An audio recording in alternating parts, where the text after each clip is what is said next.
अब हम बात करते हैं कि जो खानाबदोश या घुमंतु लोग थे वो रहते कैसे थे। जनजातियों के बारे में हमने चर्चा कर ली थी, वो कैसी थी, कहाँ रहती थी, उनके सिस्टम क्या थे, उनके क्षेत्र कौन कौन से थे, कौन कौन से क्षेत्रों में कौन कौन सी जनजातियां थी। अब हम आते हैं खानाबदोश जो लोग थे जो एक जगह से दूसरी जगह पे घूमते रहते थे। खानाबदोश का मतलब यही है बेटा कि उनका जीवन स्थायी नहीं था, एक स्थान से दूसरे स्थान पर वो लोग घूमते रहते थे। वो लोग रहते कैसे थे, क्या काम करते थे, पॉइंट वार हम इसको लिखेंगे, बहुत आराम से समझेंगे, कोई समस्या नहीं है। सबसे पहले तो ये लोग घूमते थे तो अकेले नहीं घूमते थे, इनके साथ जानवर होते थे। तो सबसे पहले हम देखेंगे कि ये खानाबदोश लोग जो है वो जानवरों के साथ दूर दूर तक घूमते थे। जानवरों के साथ दूर दूर तक घूमते थे, जानवरों के चारे के लिए, उनके रखरखाव के लिए जगह को बदलते रहते थे। उसके बाद में खाली घूमते ही नहीं थे, ये लोग अपनी आजीविका चलाने के लिए कुछ काम भी करते थे। लोगों से अनाज लेते, बर्तन लेते, कपड़े लेते और बदले में उनको दूसरी चीजें देते। आपने पहले बार्टर सिस्टम पढ़ा था, वस्तु विनिमय पद्धति जिसको आप कहते हैं, एक वस्तु लेकर के दूसरी वस्तु देना। जब हम छोटे थे तो गांव में खजूर बेचने वाले आते थे तो क्या करते थे कि एक पायली भर के, जो पावली होती थी, पाव का जो माप था गांव के अंदर, वो भर के खजूर देते थे, उसके बदले में उनको मक्का या गेहूं या जो भी देते थे। तो एक वस्तु के बदले में दूसरी वस्तु, ये वस्तु विनिमय, ये भी यही काम करते थे। क्या करते थे, ये लोगों से अनाज, बर्तन और कपड़े लेते थे। लोगों से बर्तन, अनाज तथा कपड़े लेते थे, बदले में उन्हें दूध,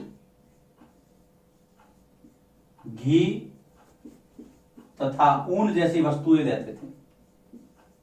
ऊन जैसी वस्तुएं देते थे। इस प्रकार से ये जो सिस्टम था वो क्या हो गया, ये जो सिस्टम है उसको हम कहेंगे वस्तु विनिमय पद्धति। एक वस्तु लेकर के दूसरी वस्तु विनिमय करते थे, वो एक्सचेंज, चीजों का आदान प्रदान। मुझे याद है जब हम छोटे थे तो गांव में हम जो लोहा है, लोहा ढूंढते, कहीं वेस्ट लोहा पड़ा होता, उस लोहे को उठाते वहां से, उसके बाद में हम उसको तरबूज वाले को देते, तरबूज वाला हमें इतना बड़ा तरबूज देता। वो भी एक तरह का वस्तु विनिमय था। जानवरों के साथ दूर दूर तक घूमते थे, वस्तु विनिमय करते थे। इसके बाद में ये जानवरों से सामान की ढुलाई का काम भी करते थे। इनके पास जानवर होते ना, तो जानवरों के माध्यम से सामान की ढुलाई करते, सामान को एक स्थान से दूसरे स्थान पर ले जाते थे। जानवरों के माध्यम से ये लोग सामान ढुलाई का काम भी करते थे। सामान ढुलाई का काम करते थे। और क्या करते थे, हम समझ रहे हैं कि जो खानाबदोश लोग हैं वो रहते कैसे थे, उनके रहने का तरीका या जीवन यापन के तरीके कौन कौन से थे। उसके बाद में उनके पास जानवर होते थे, मवेशी होते थे, जिनमें गाय, भैंस, बकरियां, भेड़े और घोड़े, ये पालने का काम भी करते थे। मवेशी तथा घोड़ों को पालने और फिर उनको बेचना, पालने और बेचने का काम भी ये लोग करते थे। बहुत तरीके से बता रहा हूं मैं, पॉइंट वाइज, आप बिल्कुल इसके साथ में लिखते रहिएगा। बहुत अच्छे तरह से आप इसको नोट कीजिए, नोट्स बन जाएंगे, बहुत अच्छे तरीके से आपको काम में आएंगे।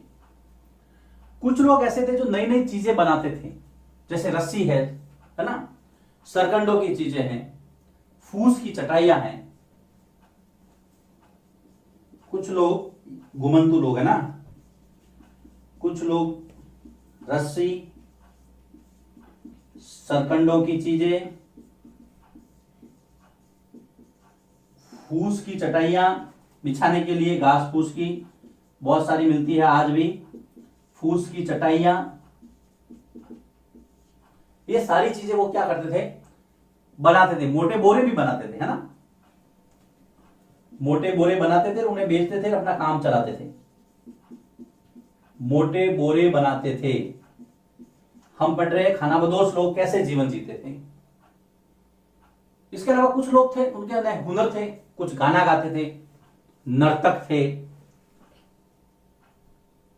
खेलने वाले थे, नाटक खेलते थे, है ना, तमाशबीन थे। कुछ लोग नर्तक, नाचने वाले, कुछ लोग गायक तथा तमाशबीन, तमाशा वगैरह करते थे, ड्रामा करते थे। वो भी थे, लोगों का दिल बहलाते थे, अपनी आजीविका चलाते थे। ये गुमंतु है। मुझे पता है राजस्थान की संस्कृति में एक वासदेवा करके रोल होता है। वासदेवा जब सुबह सर्दियों के समय में, दीपावली के समय में सुबह 4 बजे आते हैं, गाना गाते हैं। वो गाना गाते गाते एक गांव से दूसरे गांव चलते हैं। आजकल तो ये संस्कृति लगभग खत्म हो गई है, लेकिन बहुत एक कहते हैं अद्वितीय संस्कृति है ये। वो भी घुमंतु है, गाना गाते गाते अपना आजीविका चलाते हैं, गाना गाते हैं, लोगों के पास जाते हैं और जो स्थानीय बोली है उसके अंदर अलग अलग प्रकार के जो हैं गीत गाते हैं, लोगों को अच्छा लगता है। चलिए आगे चलते हैं। खानाबदोश लोगों में जो सबसे पॉपुलर, जिसको व्यापारी भी कहा गया, वो जाति थी बंजारा। इंपॉर्टेंट बात है, याद रखना, बंजारा आज भी समुदाय पाया जाता है समाज के अंदर, और ये उस समय था गुमंतु व्यापारी। एक स्थान से दूसरे स्थान पर घूम घूम करके चीजें बेचने वाले व्यापारी थे, और उसमें सबसे इंपॉर्टेंट कौन थे? बंजारा व्यापारी। जब बंजारा एक साथ चलते थे तो उनको कारवा कहते थे, है ना। तो बंजारों का जो कारवा है, कारवा आप समूह से समझ सकते हैं, बंजारों का समूह है, कारवा है, वो टांडा कहलाता था। बहुत इंपॉर्टेंट फैक्ट है, कई बार एग्जाम में पूछा गया है कि बंजारों का जो कारवा है वो क्या कहलाता था? टांडा कहलाता था। अलाउद्दीन खिलजी और मुगल काल के अंदर जहांगीर ने इनको बहुत तवज्जो दी और अपने संस्मरणों में, वृत्तांतों में लिखा है कि बंजारे हमारी अर्थव्यवस्था के लिए बहुत महत्वपूर्ण थे। क्यों? क्योंकि वे सामान लाते थे, जनता को और सेना को सामान उपलब्ध करवाते थे। तो यहां पर हम इसका जिक्र कर सकते हैं। अलाउद्दीन खिलजी, दिल्ली सल्तनत में आपने पढ़ा था, अलाउद्दीन खिलजी तथा मुगल सम्राट जहांगीर ने अपने वृत्तांतों में, याद रखना वृत्तांत मतलब जो वृत्तांत मतलब जो विवरण लिखते हैं, अलाउद्दीन खिलजी और जहांगीर ने अपने वृत्तांतों में इनका जिक्र किया है और बताया है कि हमारे लिए बहुत महत्वपूर्ण है। बंजारों का जिक्र किया है जो सेना के लिए और आम आदमी के लिए सामान उपलब्ध करवाते थे। वृत्तांतों में बंजारों का जिक्र किया है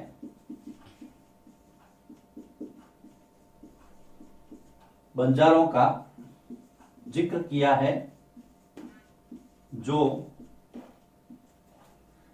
सेना तथा आम जनता को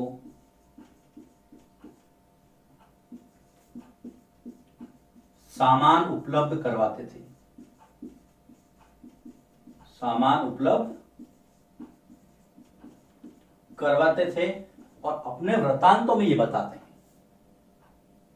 कि इनके पास जब ये आते थे तो 1 लाख तक के बैल होते थे, बैल अनाज ढोते थे। 1 लाख बैल जो है वो अनाज, कभी कभी हमें अतिशयोक्ति लग सकती है कि 1 लाख बैल कहां से लाए होंगे, लेकिन सब कुछ संभव है। हो सकता है ज्यादा बढ़ा के लिखा हो, लेकिन उन्होंने जो बताया है वो मैं आपको बता रहा हूं। इसके बाद में एक अंग्रेज व्यापारी पीटर मंडी 17वीं शताब्दी में भारत की यात्रा पर आया। याद रखना उसका नाम क्या नाम है बेटा, मैं यहां लिख देता हूं। अंग्रेज व्यापारी है पीटर मंडी। पीटर मंडी अंग्रेज व्यापारी। अंग्रेज व्यापारी पीटर मंडी 17वीं शताब्दी में भारत की यात्रा पर आया। उसने टांडा और बंजारों का जिक्र किया है। उसने कहा कि एक टांडा में लगभग 600 से 700 बंजारे होते थे। कितने? एक टांडा में 600 से 700 बंजारे होते थे, पीटर मंडी ये बताता है। और 14,000 तक बैलों का जिक्र उसने किया है कि 14,000 बैल उसने देखे हैं। मैं यहां पे लिख सकता हूं, देखिए पीटर मंडी के अनुसार 600 से 700 बंजारे टांडा उनके समूह में होते थे और उसने 14,000 तक बैलों का जिक्र किया है। तो 14,000 हो सकते थे, 1,00,000 भी हो सकते, ज्यादा कोई बड़ी बात है नहीं। ये जो टॉपिक है ये यहां पर समाप्त होता है। इसमें खानाबदोश कैसे रहते थे, बंजारे, टांडा, अलाउद्दीन खिलजी, जहांगीर का एग्जाम्पल देकर के बताया गया है कि उनका कितना महत्व था। पीटर मंडी की बात की, अंग्रेज व्यापारी 17वीं शताब्दी में भारत आया था, याद रखना 17वीं सदी है ना, 17वीं सदी में भारत आया था। तो ये सारी चीजें आपको ध्यान में रखना है। यहां से हम स्टार्ट किया था 1 2 3 4 5 6।